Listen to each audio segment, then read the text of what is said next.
My name is Catrin Wigfall, and I am a policy fellow at American Experiment and a former public school teacher. I am speaking today in opposition to HF 1269, focusing my remarks on opposition to the bill's definition of ethnic studies.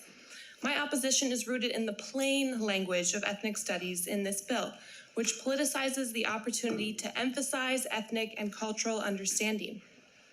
That is where the focus must lie, in the actual words used to take over these familiar terms. The definition, though, is being glossed over through emotional appeals that then frame those opposed to this narrow political way of teaching ethnic studies as being closed-minded. But this is not disagreement with the importance of students learning about the histories, challenges, and contributions of different cultures and the varied people groups who have contributed to shaping our great state and country.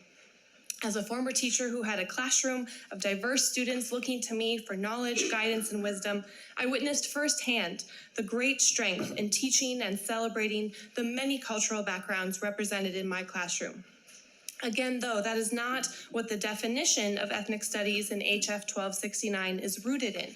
Instead, if passed, we would have an ideologically charged course that is not constructive to or supportive of our multi-ethnic state.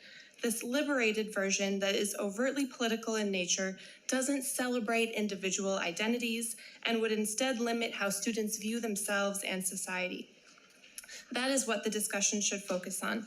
I can't imagine teaching my former students to view themselves and others through this narrow worldview.